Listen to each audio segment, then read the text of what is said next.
glad you came to meet me today. So, are you having a fabulous day? I am. That's good, because I can look at her and tell she's an I. So what do I know immediately that I need to do? What do I's like? Fun. They want it to be fun? What's their energy level like? I'm going to show you what happens if she's not interested. So, do you think that would be valuable information? All right. So, when I get to the question about the 1 to 10, we go with 3. All right. I wonder what I'm going to say. Okay. So. Okay, Becky, on a scale of 1 to 10, 5 doesn't count. Could you tell me what your interest level is right now? You know, I don't know that this is really something for me, so I'm thinking probably a 3. Okay, you know what? That's fine, and I understand that, and I really appreciate you meeting with me today. And here's the thing, Becky, there is totally no pressure. Because if you decide not to do this, there's still 3 other ways that you can partner with me in this business.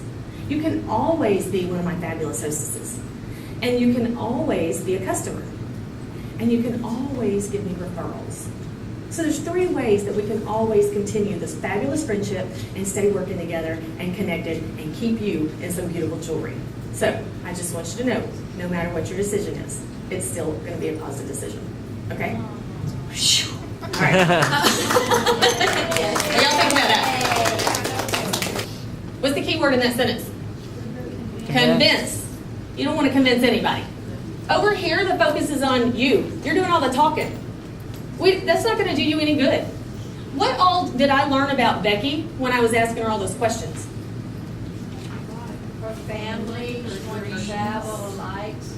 Right. I learned a lot of information about her. I learned what her strengths are. I learned what she valued. I learned what's going to keep her motivated in this business. I learned all kinds of things. I learned that she didn't feel like she was getting paid what she was worth. Numbers alone are not motivating. We don't think that really though, do we? Because what happens is somebody comes in, they say, I want to make, $3,000 a month. And you immediately go, $3,000 a month divided by how much our company's party average is, blah, blah, blah, and you do this little math equation, and you go, okay, so what you need to do is do 8 to 10 parties a month, and you'll be able to make $3,000. Isn't that how our brains work? Isn't that how we were taught? Right? But that's not going to get her through the tough times. You ever have somebody on your team, they call you they're down? Okay, what typically happens? I've seen this for years and years and years. They sign up, and we go, call me when your kit comes in, I'll go over it with you. They come in on an emotional high. They are so excited. Think about the day that you said, I want to do this. I want to be a faith consultant. Were you excited? Did you have hope of what you were going to get out of this? Do you think you were going to make some money? I know some of you guys are new. Who in here has been in less than a year? Ooh. Ooh. I love fresh blood. Hey, okay, y'all look around. These are next year's leaders. You know why? Because they are here. They are here and they are committed to being here, and that is very important. Okay? So I hope they're on your team because they're going to make you money. All right? They're here. That is a very good sign. What can you teach her in those first 72 hours that's going to help her the most? What's the most important thing in the first 72 hours you need somebody to do? Book shows. Yeah, that'd be nice. Shows. Shows are where you get everything. If they don't have shows, they're not reaching very many people. You're not going to get more hostesses because that's where you get the majority of your hostesses from is the shows. And that's also where you get the majority of your recruits. So, yeah, we want them to book some shows. What else can they do in that first 72 hours? Ask you questions. Yes, they can do that. What else? Create a contact list. Absolutely. How big does the contact list need to be? Then you need to teach them about customer service. You know how few people teach about customer service?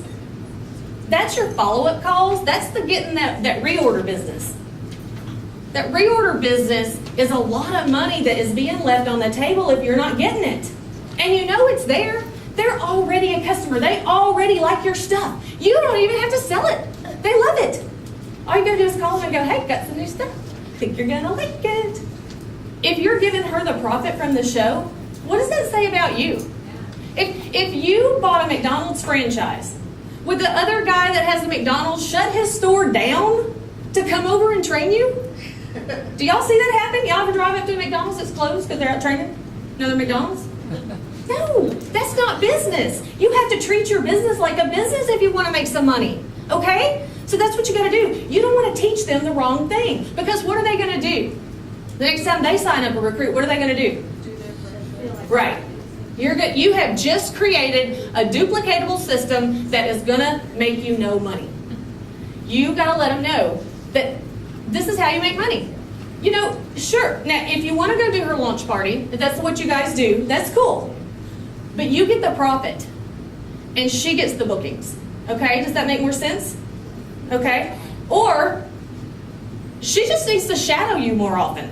The more she shadows you, the more she's going to learn, and you're out making money. Because, you know, how many nights a week do you need to take off to train people and not make money? No, you've got your own things to do. And it even doesn't even matter if you're making, you know, over what you ever dreamed you could imagine. You know, if you're making more than that, you still don't do it, because it's not business. That's not how you run a business. Her experience has been that when she does that and she tells her recruits that I'll come to your launch, but I'm going to get the profit and you're going to get the parties, that what happens is the people don't buy because they're all waiting to buy from her party because they're her friends, right? Okay, so do you see how this kind of gets you into a loop you don't want to be in? Yeah. Right. So what's the better answer? They need to shadow you. Bring them along with you. They can come to as many parties as they want.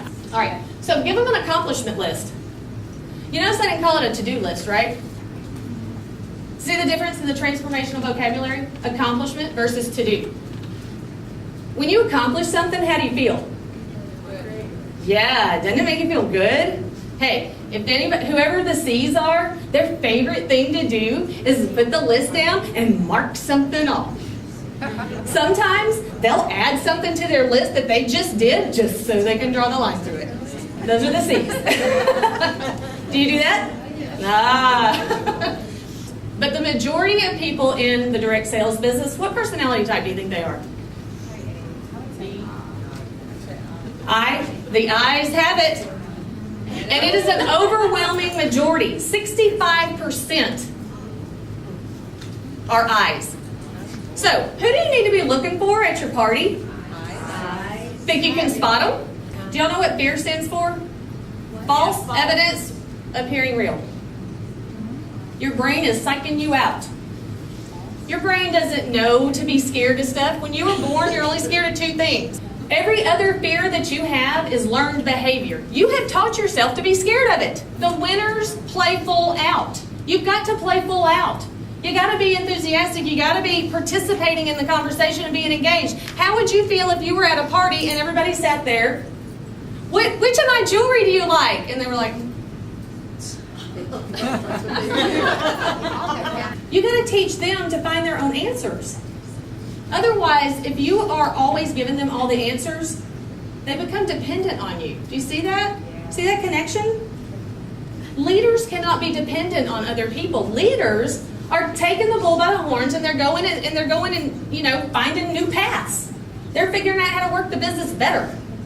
So that's what, you know, you gotta empower them to do it, and they can. They just may not know they can, and that's where your coaching skills come in. Do you see the difference? You're engaging their brain. You know, society's trying to make us brainless these days with all these gadgets and all that. You know, we're Googleized. You know, we need information immediacy. It's like I have societal ADD because, like, you get on Twitter and Facebook and you're spending all your time doing that, and y'all ever get lost? Like, y'all ever get on the computer and get on Facebook and like 2 hours later and you thought it was like 10 minutes? Coaching fosters retention. How quickly do people, when do they have the most attrition? First 60 or 90 days. They come in, they're out in 3 months. How long do you want them to stay in? You got to use coaching. Coaching will change that for you. Celebrate, celebrate, celebrate. Break those little steps down. Remember in the beginning that we talked about in the first 24 hours, 48 hours? First thing she's going to do is make her names list. She's going to call you. You call me when you get 100 people on that list. She's going to call you. I got 100 people on the list. Oh my God, that is so awesome. Oh my God. You know, Hardly anybody ever does that. You are already aware. I'm so excited. Okay, how many people you think you can call today? You think you can call, like, I don't know, 5? Yeah. You think you can call 10? Well, yeah. Well, you think you can call 15? Yeah. You want her on your team? You are the average of the 5 people you spend the most time with. Think about that. If you're hanging out with people, like if you want to make $100,000 a year and you're hanging out with people that make $50,000 a year, where do you think you're going to be? You don't want to be the top of the bottom echelon. You want to be the low ring on the $100,000 echelon, okay? So that's what you want to do. You want to hang out with people a step ahead of you. Why? Because they've got answers that you don't have. They've got some different information. They've put some more systems in. If everybody on your team made 5 phone calls every day, without question, that's what everybody on your team did when they came in, they knew that was part of the deal. If everybody did that, what kind of an impact would that make on your business? What do you think? You start making a lot of money. All right, high five. Y'all know what the high five is?